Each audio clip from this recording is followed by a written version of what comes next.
உள்ளிட்ட அனைவருக்கும் வணக்கம். கடந்த பல மாதங்களாக சிவன்மலையில் இருக்கக்கூடிய தமிழ்நாட்டினுடைய விடுதலை போராட்ட வீரர்கள் முதன்மையானவரான சின்னமலையினுடைய போர் பயிற்சி பாசறையை ஆய்வு செய்து நினைவு சின்னமாக்க வேண்டும். அதே போல காங்கேயத்தில் உலகத்தினுடைய அற்புதமான காங்கேயம் காளைகளுக்கான சிலையை வைக்க வேண்டும் என்ற கோரிக்கை தொடர்ந்து சொல்லி கூட செய்தி மக்கள் தொடர்புடைய அமைச்சருக்கு தான் இருக்காரு.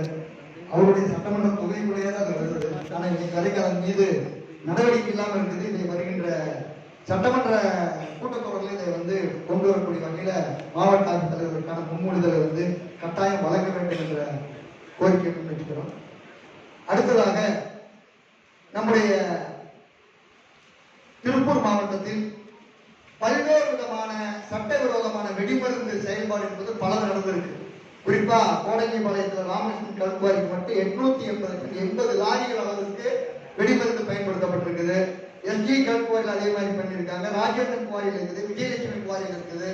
அதே மாதிரி இங்க மொட்டப்பாளத்துல உதயகுமார் கல்குவாரியில, இங்க நாளோட்டில் ஏடி இளங்கோ கல்குவாரி, குட்டப்பாளையத்துல ஆர்பிபி கல்குவாரி எல்லாமே சட்டவிரோதமான வெடிமருந்தை பயன்படுத்தியது ஆதாரபூர்வமாக அளவுக்கு அதிகமான கற்களை வெட்டியதற்கான அதிகாரிகள் கொடுத்திருக்காங்க.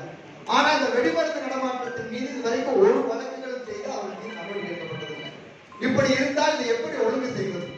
ஏன்னா எல்லாம் தெரியுது, 20 லட்சம் கடமையிட்டு கற்களை வெட்டி சட்டவிரோதமா எடுத்துருக்கான்னு சொல்லி அதிகாரிகள் போனா 880 டன் வெடிமருந்து வேணும். ஆனா அதன் மீது நடவடிக்கை இல்லை. ஆனா ஒரு விவசாயி 3 பேர் படுகொலை செய்யப்பட்டிருக்காங்க. அதற்காக ஆய்வுக்காக போட்டு ஸ்பெஷல் டீம் என்ன பண்ணது, பட்டியலின மக்களை போய் நீங்க ஒத்துக்குங்க, உங்களுக்கு ஆனதை நாங்க பண்ணித்தரோம் சொல்லி மிரட்டுகின்ற அவலமும், அதற்காக போராட்டம் நடத்தினா கூட அதுக்கு அனுமதி இல்லாத நிலையில் தயவு செய்து காவல்துறையை பொறுத்தவரை அவர்கள் சட்டப்படி செயல்பட வைங்க. வெங்கடபாளையம் நடராஜன் போன மாசம் சொன்னோம், 1 வருஷம் ஆச்சு. ஆனா என்ன கேட்டீங்கன்னா போன மாசம் போய் சாட்டுறான்னு சொல்லி என்னன்னா ஒரு நடவடிக்கை எடுக்க மாட்டாங்க. நீங்க வாரம் இட்டு பாருங்கன்னு சொல்றாரு. இதுக்கு எதுக்கு சார் காவல்துறை? சாவு அண்ணா நடந்துட்டு அரசாங்கத்துக்கு பாதுகாப்பு, உயிருக்கு பாதுகாப்பு இல்ல, ஒரு நடவடிக்கை எடுக்க மாட்டாங்க. நீங்க வாரம் இன்ஸ்பெக்டர் பாருங்கன்னு சொன்னா இது நாளா சுடுகாரா சார்? எதுக்கு வேலை பார்க்கறாங்க நீங்க? சம்பளம் எதுக்கு? காவல்துறை அதிகாரிகள் பதில் சொல்றது ஆதார உரிமைத்தை சொல்றோம். ஒரு பதில் கிடையாது. காவல்துறை தொடர்பான சார் வச்சாரு மனுக்களுக்கான பதில், காவல்துறை தொடர்பானதுக்கு ஒண்ணுக்கு பதில் கிடையாது, மைண்ட் தொடர்பானதுக்கு ஒண்ணுக்கு பதில் கிடையாது. எதுக்குமே போன மாசம் கொடுத்ததுக்கு பதில் கிடையாதுன்னா நாங்க எதுக்கு சொல்றோம்? அதுக்கு மேல அடுத்து சொல்ல போறோம், ஒரு வெள்ள அப்படி பொண்ணு தாக்கி முடிக்க போறாங்க. பதில் வழின்னு சொல்றது கூட கிடையாது. அப்போ இதெல்லாம் ஒதுக்கப்பட்ட துறையா அப்படின்னு சொல்லுங்க. இதெல்லாம் காவல்துறை கேட்டா பதில் வராது, மைண்ட் கேட்டா பதில் வராது அப்படின்னு சொல்லுங்க. நாங்க இனிமேல் பேசல. இது என்ன நாடு? இது மனசாட்சியே இல்லாத நிலையா இருக்கு. பதில் ஒண்ணுவா கொடுக்கல சார். அதே போல இங்க காங்கேயம் மற்றும் நாகோட்டில் அறநிலையத்துறை இடம் போர்டு இருக்கிறாங்க. அறநிலையத்துறை இது அறநிலையத்துறை இடம் சொல்லி கிரஸ்டர் 3 கிரஸ்டர் அறநிலையத்துறை இடத்துல சட்டபூர்வமா எந்த அனுமதி வாங்காம செயல்பட்டு இருக்காங்க. அதுக்கு இப்போ 30 சீட்டை அடுத்த மார்ச் மாதம் எண்டு முடிச்சுட்டு மீண்டும் நினைவு தர போறாங்க. அதுக்கு நினைவு தர அறநிலையத்துறை இடம் போர்டு வச்சுன்னா கிரஸ்டர் வந்துட்டு இருக்காங்க. சாதாரண விவசாயிகள் காலங்காலமா பூர்வீகர்கள் நடத்த அறநிலையத்துறை எங்க நடக்கிறாங்க. ஆனால் சட்டவிரோதமா கிறிஸ்தவ கொண்ட அறநிலையத்துறையில போட்டிருக்காங்க. அதுக்கான எல்லா ரெக்கார்டும் இருக்குது.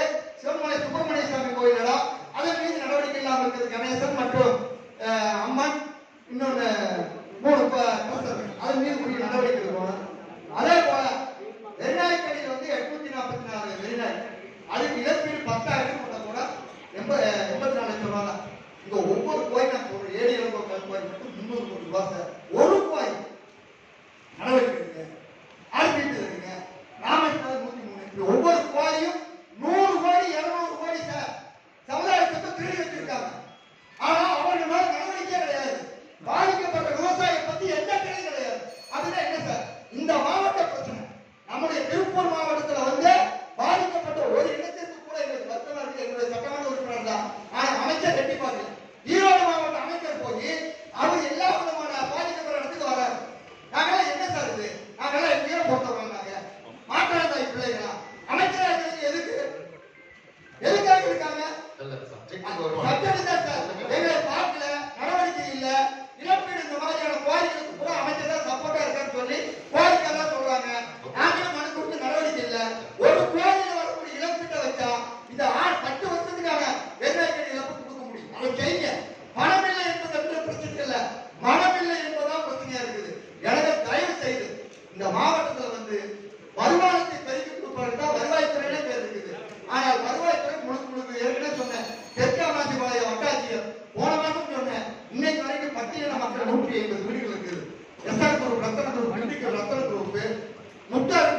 பாளையத்திற்கு சட்டவிரோதமா மண்ணை அதன் மீது நடவடிக்கை எடுக்க சொல்லி தாசில்தார் பழைய தாசில்தார் சட்டையா கொடுத்துட்டாரு.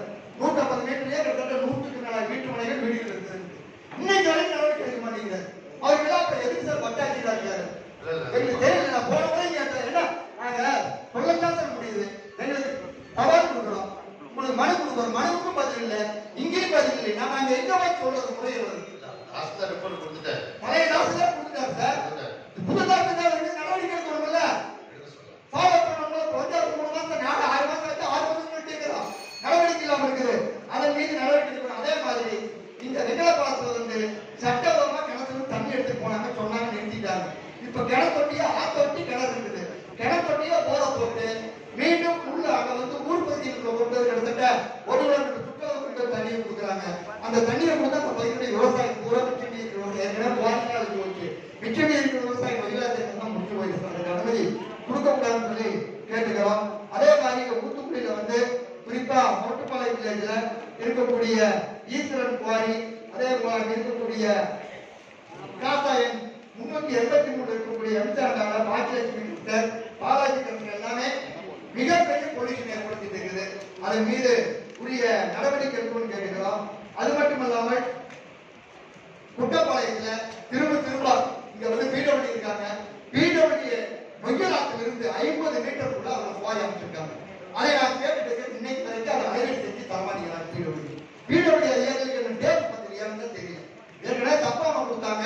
நாங்களே அக்கராயிரத்தி எல்லா விவரத்தையும் எடுத்து கொடுத்துட்டோம். தொடர்ச்சியா 6 மாசமா கேட்டுக்கிறோம்.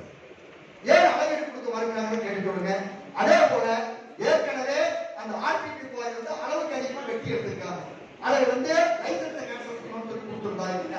அக்கராயிரத்தி ஏடி நம்ம ஏடி என்ன சொல்றாங்க, அபராதம் போடுங்க. ஏற்கனவே இது போல தெளிவா நீங்க செயல்முறை அமைச்சர் புத்தகங்களை கொடுத்துருக்கீங்க. குவாரி கொடுத்த அளவை விட அதிகப்படியாக வெட்டி எடுத்தால் லைசன்ஸ் கேன்சல் செஞ்சிருக்காங்க. அப்போ அதன் மீது நடவடிக்கை எடுக்க கேட்டா நாங்க இப்படித்தான் எழுதுவோம்னா இதோட படிச்சுட்டு வரது எதுக்கு? நாங்க கேட்கறது தனிச்சட்டத்தை நாங்க உருவாக்கல. நீங்க வச்சிருக்கக்கூடிய சிறுகணித சலுகை 1959 அதன் மீது அப்படின்னா நாங்க இப்படித்தான் பண்ணுவோம், அபராதம் தான் போடுவோம், நடவடிக்கை எடுக்க வேண்டும் சொன்னா எதுக்கு அதிகாரிகள் இருக்காங்க. இது மாதிரி நாங்க கேட்டதுக்கு தயவு செய்து பழைய பதில்